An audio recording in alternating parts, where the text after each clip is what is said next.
In the darkness of your screen, another nightmare awaits. Welcome to Void of Fears.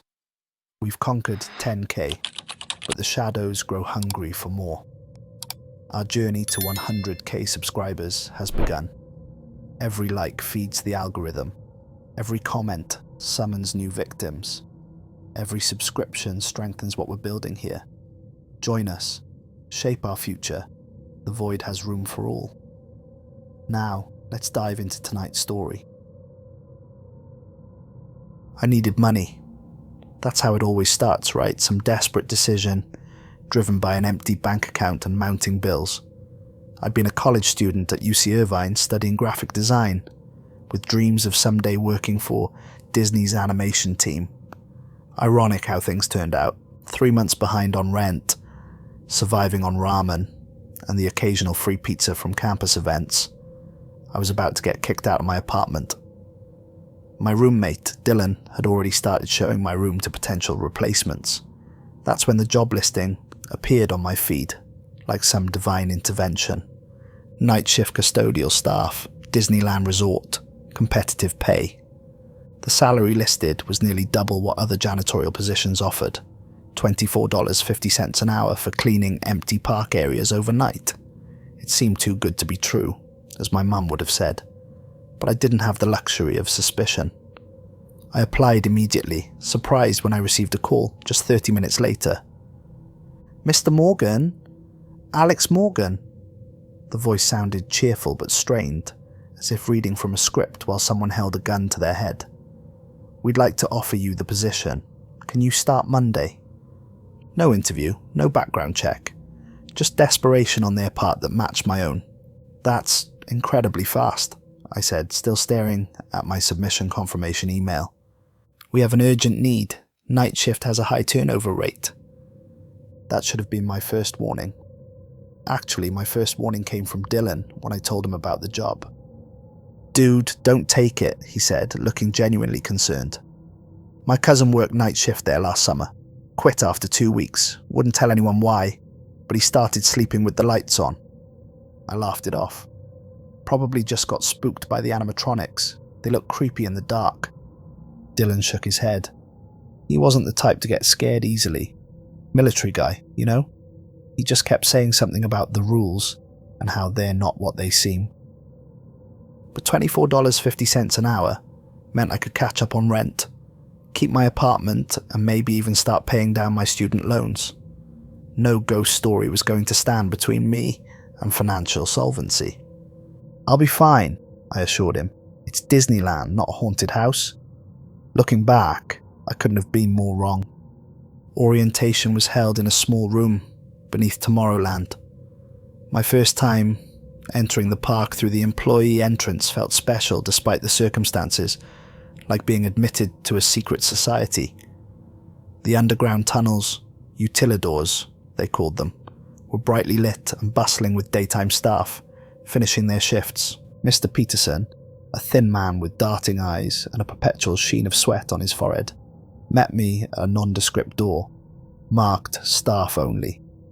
He wore the standard Disney management uniform, pressed slacks and a blue blazer with a small Mickey pin on the lapel. But unlike every other Disney employee I'd ever encountered, his smile never reached his eyes. "Welcome to the team, Alex," he said, ushering me into a cramped conference room where 3 other new hires sat looking equally desperate and confused. "Night shift is a special opportunity. Not everyone is suited for it." He handed each of us a thick black binder. "Your employee handbook," he said. "The special operational guidelines section begins on page 47. Read it thoroughly before your first shift. Memorize it." I flipped to page 47, while he continued discussing mundane things like locker assignments and break schedules. The header read, "Special Operational Guidelines, Night Shift Personnel Only." The first rule caught my attention immediately. 1. Never remain in one location for more than 15 minutes after 1 a.m. Strange, but maybe they wanted us to be efficient. The next rules, however, made progressively less sense. 2. Always wear your employee badge visibly, even when alone in an area. 3. If you hear whistling coming from, it's a small world. Walk, don't run, to the nearest employee area. 4. Never acknowledge characters wandering after 3 a.m, even if they speak to you. 5. Carry the special flashlight provided. Only use the red light setting after midnight. 6. If you see Mickey Mouse alone between the hours of 2 a.m. and 4 a.m, maintain eye contact while slowly backing away. Do not run. 7. If any animatronic appears to move when powered down, report it immediately to security extension 5510. Do not approach. 8. The storage area beneath Sleeping Beauty Castle is off limits between midnight and 5 a.m. without level 5 clearance. 9. If you notice an employee or cast member who doesn't cast a shadow, exit the area immediately and report to your supervisor. Mr. Peterson, I interrupted as he was explaining our cleaning zone rotations. What's with these rules? Is this some kind of joke? The other new hires shifted uncomfortably. A young woman with curly red hair, Morgan, according to her name tag, nodded vigorously in agreement with my question. Peterson's artificial smile disappeared like a light switching off. No joke, Alex. Follow every guideline exactly. Your safety depends on it. The way he said safety sent chills down my spine. But some of these don't make sense, Morgan interjected. Characters wandering at night, employees without shadows. Peterson's gaze locked onto her with an intensity that made her shrink back in her chair. Miss Fitzgerald, you've worked at amusement parks before, correct? She nodded cautiously. Then, you know that large entertainment complexes have unique operational procedures. Ours are simply more specific. If the guidelines seem unusual, it's because our situation is unusual. He cleared his throat and continued with the orientation as if the exchange hadn't happened. But something had shifted in the room. A heaviness, an unspoken warning. After orientation, as we collected our uniforms and equipment, Morgan approached me in the hallway. That was weird, right? She whispered, glancing over her shoulder. I've worked at Six Flags and Cedar Point, and neither had rules about characters walking around at night or people without shadows. I nodded, relieved someone else found it as strange as I did. Maybe it's just to mess with the new people, I suggested, not believing it myself. She shook her head. I don't think so. Did you notice how Peterson avoided actually explaining anything, and the way he looked at me? Our conversation was cut short by another manager calling Morgan away for locker assignment. As she left, she whispered, "Be careful out there. Something's not right about this place." My first night was disappointingly normal. I cleaned trash cans in Adventureland, swept Main Street, and sanitized bathrooms near Pirates of the Caribbean. No wandering characters, no mysterious whistling, nothing to justify the bizarre rulebook in my locker.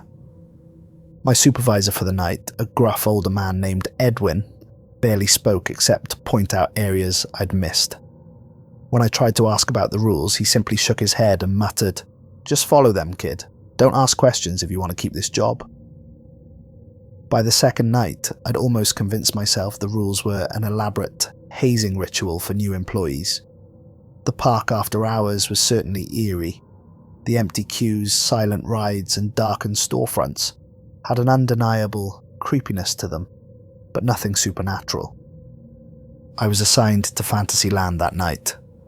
Around midnight, I was mopping near the carousel when I noticed one of the horses, a black one with gold trim, seemed to be in a slightly different position than when I'd started. I stared at it, telling myself it was just my imagination, when Edwin appeared behind me. "Don't fixate on things here at night," he warned, making me jump. "Makes your mind play tricks. And remember, rule number 1, don't stay in one spot too long after 1 a.m. "Have you ever seen anything weird here?" I asked. Edwin's weathered face remained impassive, but something flickered in his eyes. 8 years on the night shift, I follow the rules. That's all you need to know. On the third night, everything changed. I was cleaning the restrooms near Space Mountain around 2:30 a.m. when I heard it, faint whistling coming from the direction of Fantasyland. The tune was It's a Small World, of course. Rule number 3 instantly flashed in my mind. 3. If you hear whistling coming from It's a Small World, walk, don't run, to the nearest employee area. My heart raced as I calmly walked, definitely didn't run, to the employee break room in Tomorrowland. Every instinct screamed at me to sprint, but I remembered Peterson's emphasis on following the rules exactly. Inside the break room, I found another custodian, a woman around my age with dark hair tied back in a practical ponytail. She was sitting rigidly on a plastic chair, staring at the wall clock. "You heard it too?" she asked without looking at me. I nodded, trying to catch my breath. "I'm Jamie. First time hearing the whistling?" "Yeah," I managed, my mouth dry. "What is it?" Jamie shrugged, finally turning to face me. Her eyes were tired, with dark circles suggesting she hadn't slept well in days. "Nobody knows for sure, or nobody tells us, but the rules work." "So, all this stuff is real?" I asked, dropping my voice to a whisper, despite us being alone. "The characters walking around after hours?" "Very real." She glanced at the door, then leaned closer. "There was a guy last summer, Thompson, who decided the rules were nonsense. Thought it was all psychological manipulation to keep us in line. He deliberately addressed one of them after 3 a.m, so she looked down.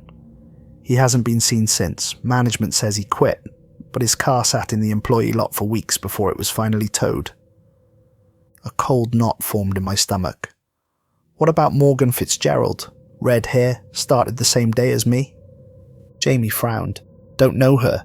Was she assigned to your rotation?" "I'm not sure. We met during orientation 3 days ago." "Well, rotations change. You might not see the same people often." Something in her tone made me uneasy, but before I could press further, the break room door opened, and Edwin stuck his head in. "All clear," he announced. "Back to your stations." As I stood to leave, Jamie grabbed my wrist. "Follow the rules, Alex, all of them. This job pays well for a reason." By the end of my first week, curiosity had replaced fear. I hadn't seen Morgan since orientation, and none of the supervisors seemed to know which area she'd been assigned to. The park had secrets, and I wanted answers. During my break on Sunday night, I explored the utilidors, Disney's famous underground tunnels that allow cast members to move unseen between areas. Most were well lit, and clearly mapped on the employee guidebook, but I noticed some corridors were marked with yellow caution tape or simply left unlabeled. Near the Haunted Mansion access point, I noticed a small corridor that wasn't on the employee map. The door at its end required a special keycard, but it had been left slightly ajar. Looking over my shoulder to ensure I was alone, I slipped inside. It was what looked like an old security office, abandoned and dusty, except for a wall of photographs arranged chronologically. They were dated going back to Disneyland's opening in 1955. Cast members in character costumes, but something was off about them. The Mickey Mouse from 1955 had different eyes. They seemed alive in a way modern costumes didn't. The same with Donald, Goofy, and the others. As the years progressed in the photos, the costumes became more standardized, more artificial. One photo from 1957 showed Walt Disney himself standing next to Mickey. Walt's expression wasn't the familiar grandfatherly smile from Disney documentaries. He looked worried, his hand gripping Mickey's shoulder, not in friendship, but as if holding something in place. Below the photos was a filing cabinet with a drawer labelled Incident Reports. Inside were manila folders with dates and names. I grabbed one from 1973. Cast member Gregory Wilson encountered character outside designated area. Character displayed non-standard movements and vocalization. Wilson attempted communication. Wilson now reassigned to character department. Permanent. What did permanent mean? And what were these non-standard movements? I pulled another file, this one from 1981. Maintenance worker Joseph Alvarez discovered attempting access to restricted area beneath castle. Claims to have been invited by Mickey. Psychological evaluation reveals no prior mental health issues. Status, terminated, involuntary. Another from 1995, night custodian Rebecca Powell observed speaking to Donald Duck character near Toontown at 3:47 a.m. Security footage shows no costume performer present. Powell found next morning in Small World maintenance area with no memory of incident. Status, memory protocol enacted, employment terminated. Memory protocol? What the hell was going on here? The sound of approaching footsteps sent me back to my assigned area. Before I could read more, my mind racing with questions that had no rational answers. The next night, I was paired with Jamie to clean the Tomorrowland bathrooms. As we worked, I cautiously brought up what I'd found. Do you know anything about a memory protocol? Her mop stopped mid-stroke. Where did you hear that term? I hesitated, then decided to trust her. Found some old files in an abandoned security office. Incident reports going back decades.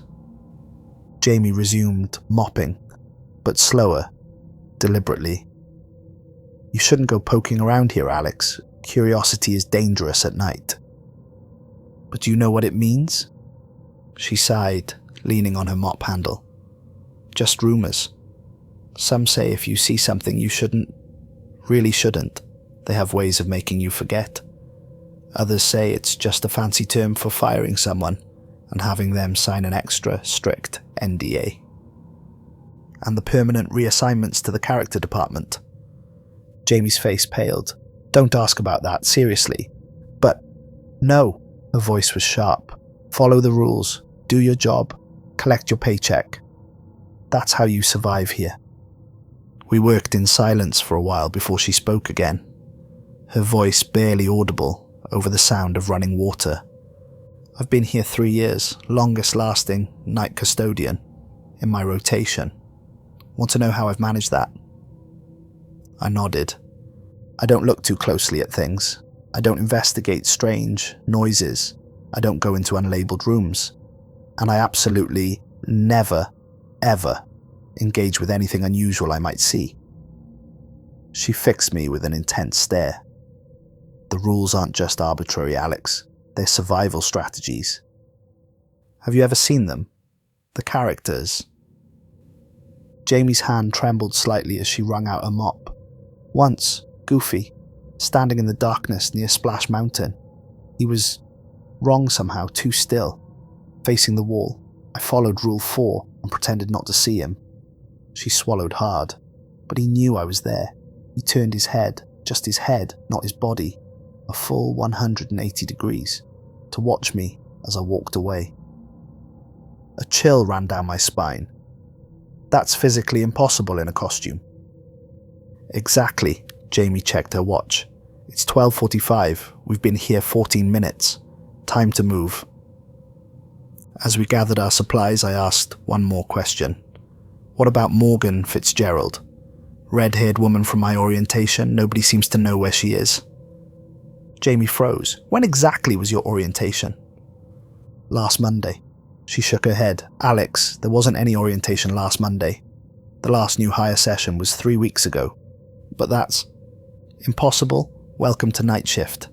During week 3, I began mapping the park's strange occurrences in my head.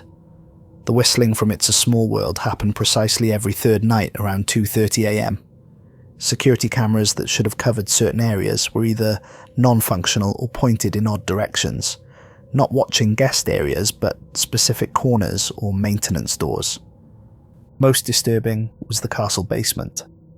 According to the maintenance schedule, it should have been cleaned every night, but it was conspicuously absent from all our rotation assignments. When I asked Edwin about it, he simply said, Level 5 clearance only after midnight, and walked away. One night, while cleaning the Star Wars section of Tomorrowland, I got caught up in removing some particularly stubborn gum from the underside of a bench. When I checked my watch, I realized with horror that I'd been in the same location for 20 minutes past 1 a.m. I'd violated rule number 1. As I hurriedly gathered my cleaning supplies, I felt a presence behind me. Turning slowly, I saw Mickey Mouse standing at the end of the corridor. Not someone in a Mickey costume. There was a subtle difference I couldn't quite define. His proportions were slightly wrong, his stance too balanced for the awkward weight of a costume head.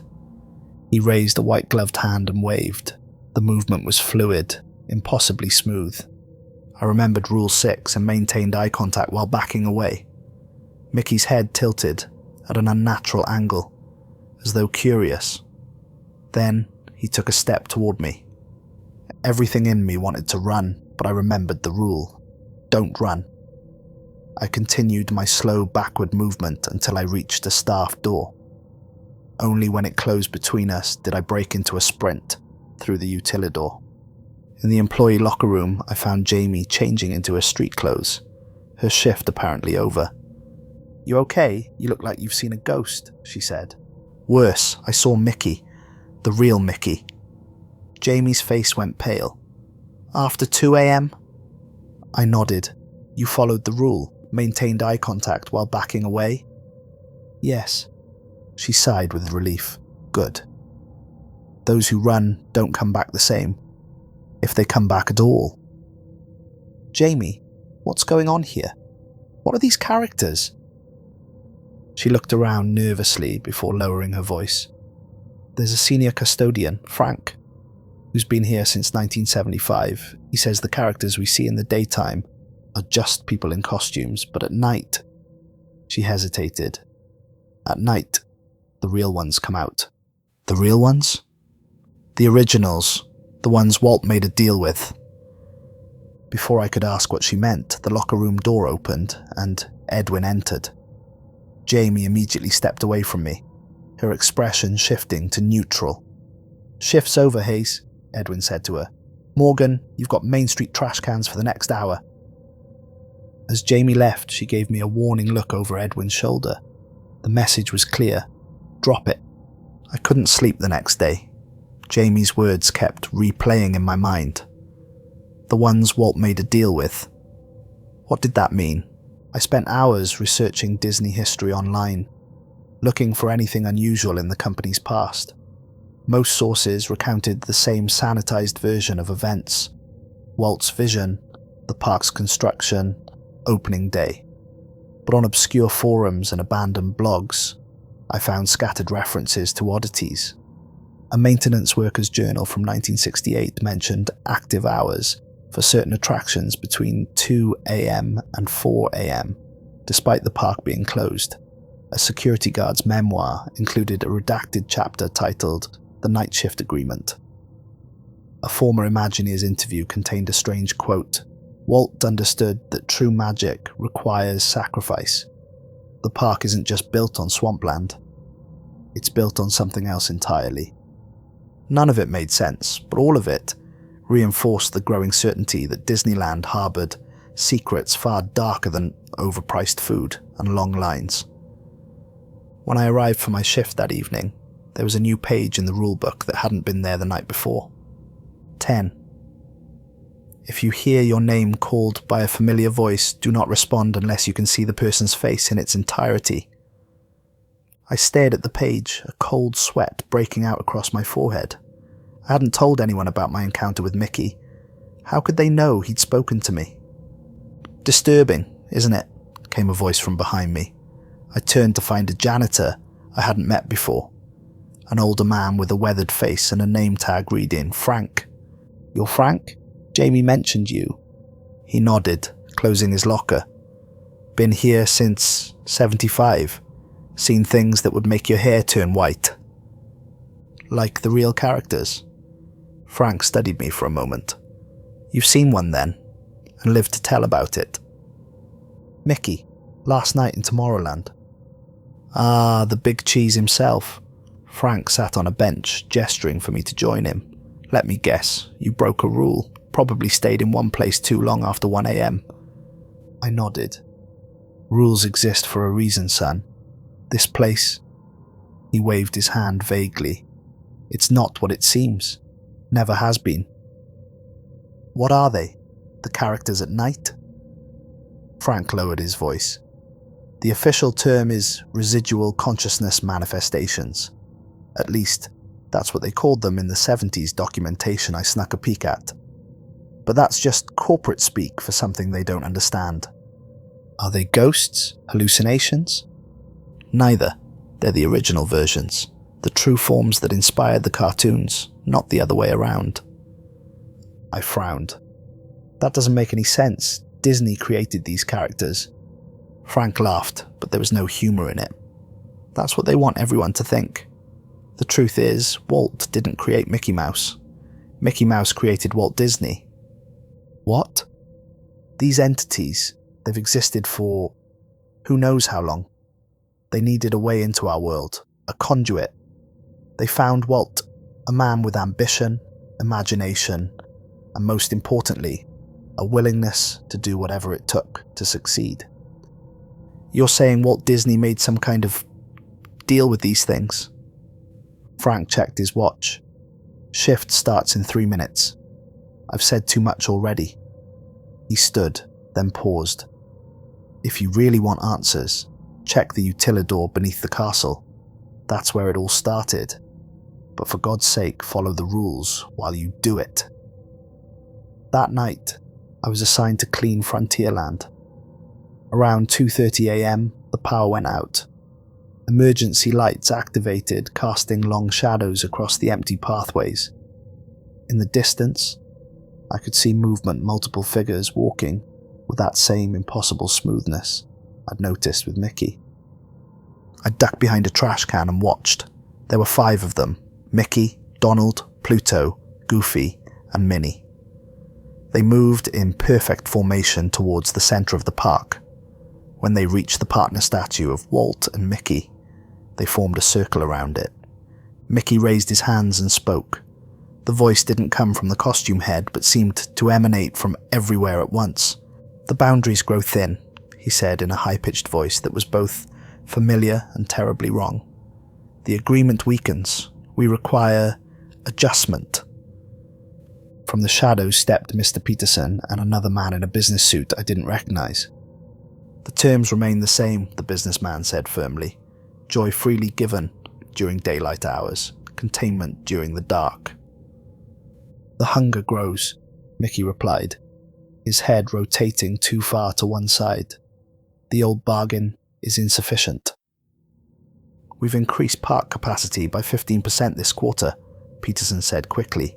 "More guests, more sustenance." Mickey's gloved hand stretched out, elongating impossibly, before returning to normal proportions. "We remember when we were permitted to directly interact. The joy was more potent."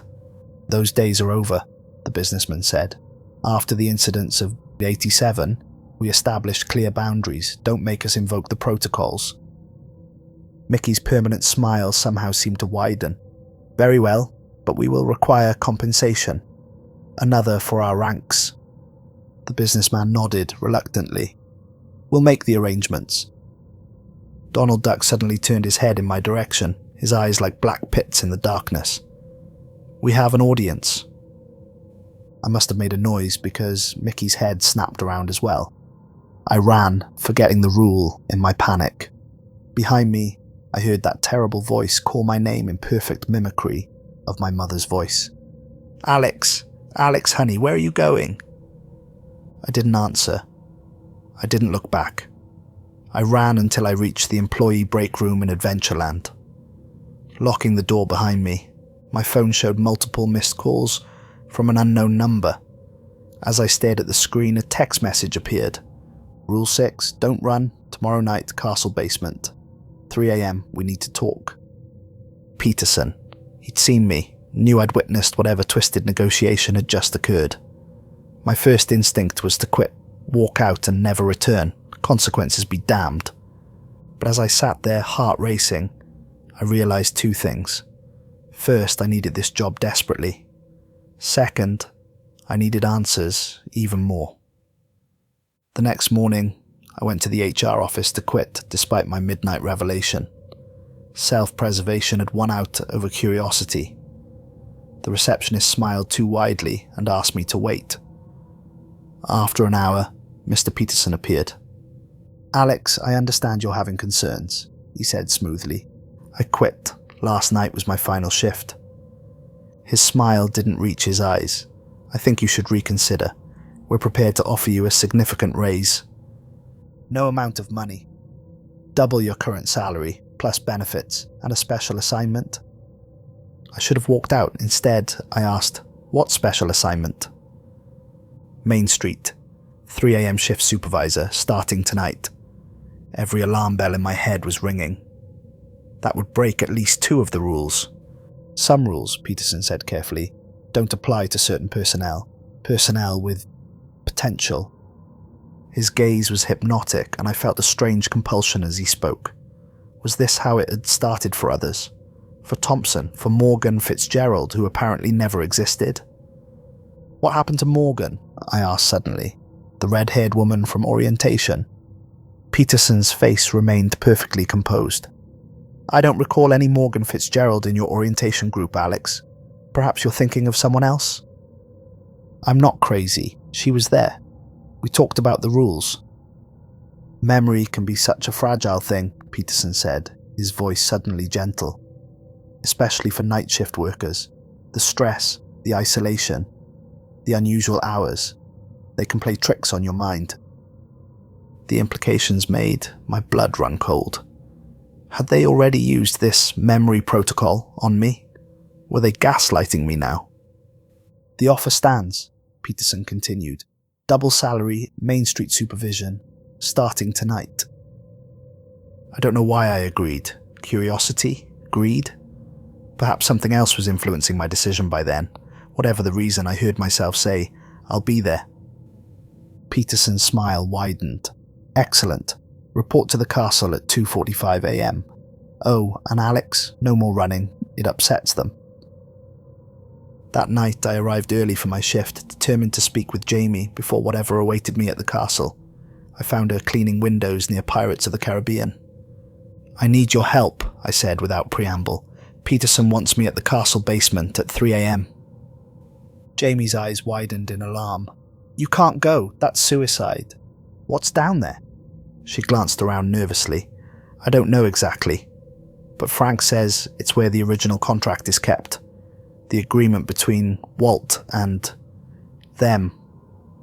I saw them last night, Mickey and the others, meeting with Peterson and some executive. They were talking about boundaries and hunger and needing more sustenance." Jamie paled. "And you're still alive? Did they see you?" "Yes, that's why Peterson wants me at the castle tonight." "Then you're already chosen," she whispered. "God, Alex, I'm sorry." "Chosen for what?" Before she could answer, her radio crackled. "Hayes, report to Tomorrowland immediately. Code yellow." Jamie gave me a desperate look. "Don't go to the castle. Run. Leave the park and never come back. It's your only chance." She hurried away, leaving me with more questions than answers. But one thing was becoming clear. Whatever waited beneath the castle wasn't something I wanted to face alone. I spent the next hours searching for Frank, hoping the veteran employee might offer more insight or assistance. I checked all the break rooms, maintenance areas, and cleaning closets, but he was nowhere to be found. When I asked another custodian about him, she looked at me strangely. "Frank? No Frank on the night shift, not for years." "Older guy. Been here since the 70s. She shook her head.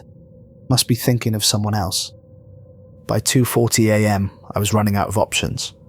With no allies and no plan, I made my way to Sleeping Beauty Castle, its blue and pink spires looking ominous against the night sky. A security guard I'd never seen before stood at a normally locked maintenance door at the castle's base. "Morgan? Alex Morgan?" he asked as I approached. I nodded.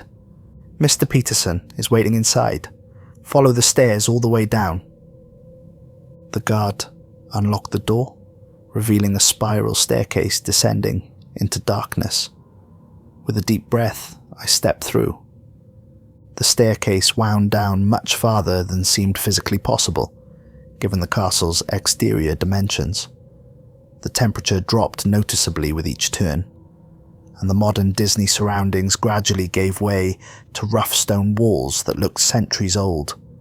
At the bottom, a single light bulb illuminated an ancient wooden door with a Mickey Mouse silhouette branded into it. The image wasn't the friendly, cartoonish Mickey familiar to millions of children. Its edges were jagged, its eyes elongated and sinister. I hesitated, my hand hovering over the iron handle. Everything in me screamed to turn back, to run despite the rules and warnings, but some deeper compulsion pulled me forward, as if the door itself exerted a gravity that I couldn't resist. I pushed it open. The room beyond was circular, lined with stone that glistened with moisture.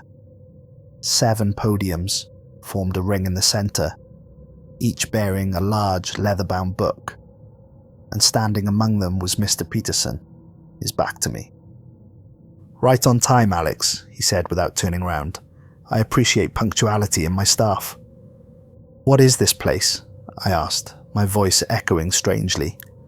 "The Foundation," Peterson replied, finally facing me. "The literal and figurative foundation of everything you see above us." I stepped further into the room, noticing that the floor was etched with a huge Mickey Mouse silhouette, the same sinister version from the door. "The castle basement is off limits after midnight," I said. "Rule 8. Peterson smiled. "As I told you, some rules don't apply to certain personnel. You've been promoted, Alex. Congratulations." "To what?" "Special Operations Management. You've shown remarkable adaptability. Most employees who encounter the original characters don't fare so well. Some run, violating the rules. Others freeze. Many suffer psychological breaks. But you maintained protocol and survived." "The original characters," I repeated. "That's what you call them? They're not people in costumes, are they?" "No," Peterson confirmed. "They never were." He gestured to one of the books. I approached cautiously and saw it was open to a page of text that shifted and moved as if alive, written in a language I'd never seen, but somehow understood. Walt Disney wasn't just a visionary businessman, Peterson explained. He was a discoverer. These entities existed long before him, ancient things that feed on human emotion. Joy, wonder, happiness, innocence, these are sustenance to them. Walt found a way to channel them, to give them form. "Mickey, Donald, Goofy."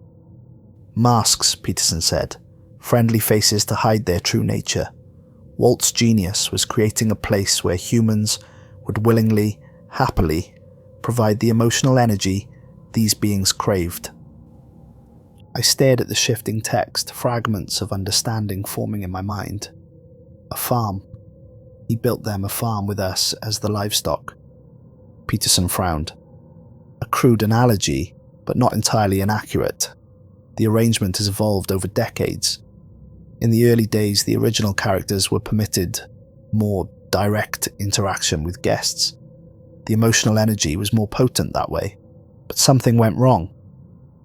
The 1970s and 80s were problematic. Some of the originals grew too hungry, took too much. There were incidents. Peterson straightened his tie nervously. New protocols were established, boundaries set.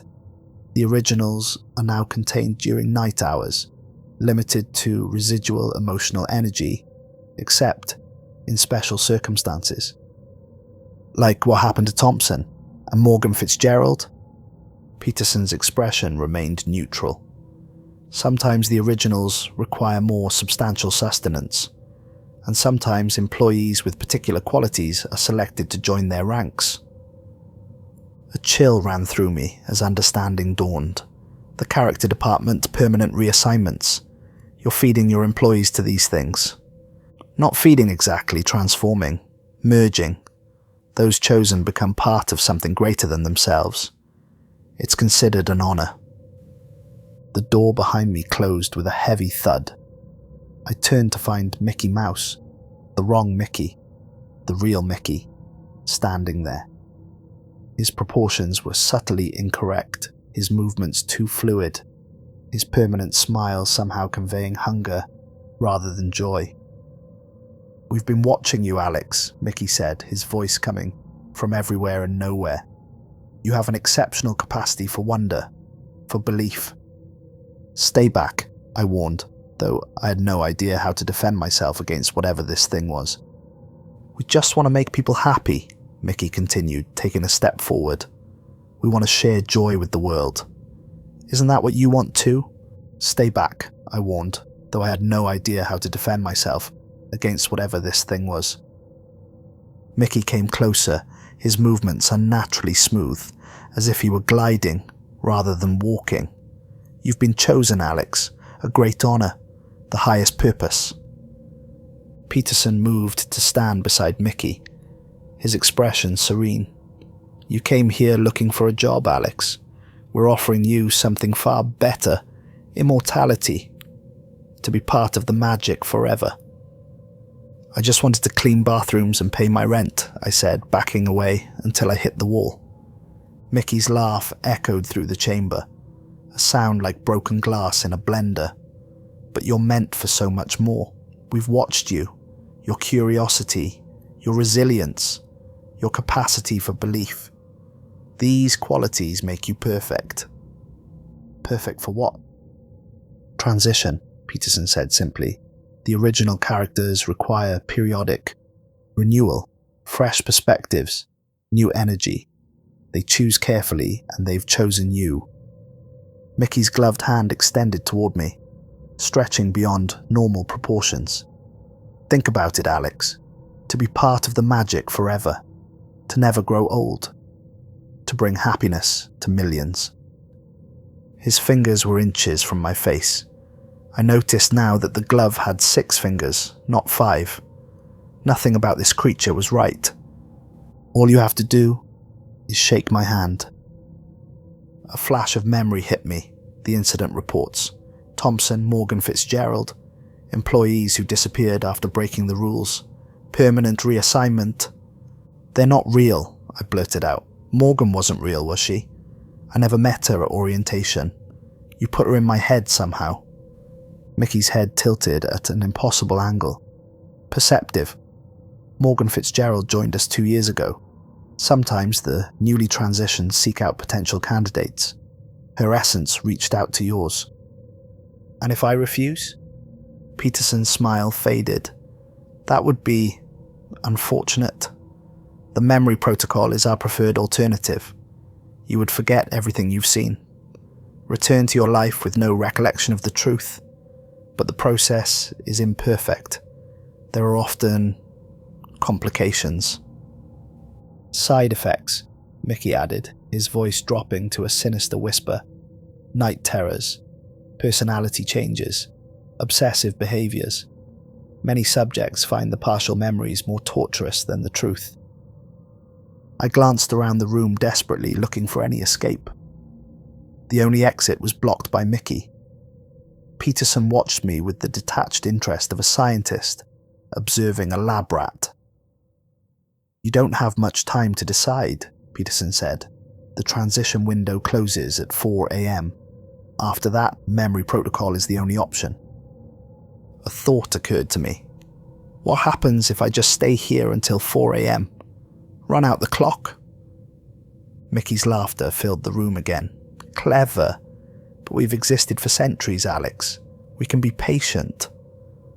As if on cue, the lights flickered. When they stabilized, I saw more figures had entered the room. Donald Duck, Goofy, Pluto, and Minnie formed a circle around me. All wrong in subtle ways. Donald's bill was slightly too long. Goofy's eyes were unevenly spaced. Pluto stood on 2 legs instead of 4. Minnie's dress shifted patterns like living oil. "Last chance," Mickey said, hand still extended. "Shake or forget." My mind raced. Neither option was acceptable. I needed a third way out. Then I remembered something from the rulebook. Rule 9. If you notice an employee or cast member who doesn't cast a shadow, exit the area immediately and report to your supervisor. I looked down.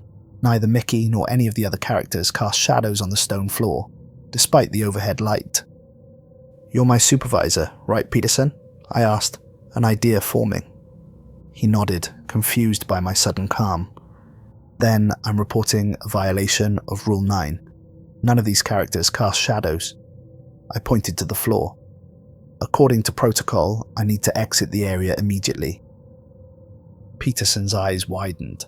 "That's not how it—" "The rules must be followed exactly," I said, repeating his words from orientation. "My safety depends on it." Mickey's extended hand wavered.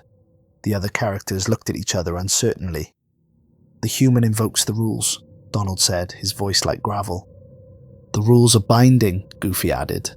"The agreement—" Mickey's permanent smile seemed to strain. "A clever loophole, Alex, but temporary. We will find you again." "Not if I quit," I said, edging toward the door that was now unblocked. "Not if I never come back to this place." Peterson looked panicked. "The severance agreement includes a mandatory memory protocol. Standard procedure." "Then I won't sign anything." I reached the door, my hand finding the handle. "And if anything happens to me, I've left detailed letters with my roommate, my mother, and my lawyer, to be opened if I disappear or change suddenly." It was a desperate bluff, but Peterson's face showed it had hit home. "You can't just leave," he stammered. "The knowledge you have is protected," I said. "So either let me walk out of here, memories intact and never contact me again, or deal with the consequences of those letters being opened." The original characters turned to Peterson expectantly. Whatever agreement existed between them and the park management, it clearly involved secrecy above all else. Peterson's shoulders slumped in defeat. "You can go, but know this, they're everywhere. In every cartoon, every film, every theme park. You'll never truly escape their influence." I didn't wait for more. I pushed through the door and ran up the spiral staircase, not stopping until I reached the cool night air of the park. The castle loomed behind me, no longer magical but menacing. I handed my badge to the confused security guard and walked straight to the employee exit. I never returned to Disneyland. Never signed any exit paperwork. Never responded to the increasingly desperate voicemails from HR. I moved out of my apartment the next day, leaving no forwarding address. Dropped out of college and transferred to a school on the opposite coast. Changed my phone number, deleted all my social media. But Peterson was right. They're everywhere. I can't watch cartoons anymore. Can't go to movie theaters or theme parks. Can't even walk through the toy section of department stores without feeling their eyes on me. In stuffed animals, in children's backpacks, in lunchboxes and t-shirts and Halloween costumes. Sometimes, late at night, I hear whistling. The tune is always "It's a Small World." And sometimes, though I keep my curtains closed and my doors locked, I glimpse a shadow with round ears moving across my wall. A shadow with no source. A shadow that shouldn't exist. I know they're still watching, still waiting, still hungry. So I'm writing this as a warning. If you work night shift at any Disney property, follow the rules. All of them. Exactly as written. Don't ask questions. Don't investigate strange noises. And if you see Mickey Mouse alone between 2 a.m. and 4 a.m., maintain eye contact while backing away. Whatever you do, don't run. And never, ever shake his hand. Good morning and welcome to your orientation. My name is Alex Morgan and I'll be your night shift supervisor here at the happiest place on earth. Before we begin your training, I need to go over some special operational guidelines. Rule number 1, never remain in one location for more than 15 minutes after 1 a.m. Rule number 4, never acknowledge characters wandering after 3 a.m., even if they speak to you. Rule number 6 is especially important. If you see Mickey Mouse alone between the hours of 2 a.m. and 4 a.m., maintain eye contact while slowly backing away. Do not run. These rules might seem strange, but trust me, Your safety depends on following them exactly. Oh, and if you do exceptionally well in your position, you might receive a special invitation. A chance to become part of the magic in ways you never imagined. A chance to join us permanently. We're always looking for new friends to join the cast. Perhaps I'll see you after hours. Perhaps you'll shake hands with the real Mickey Mouse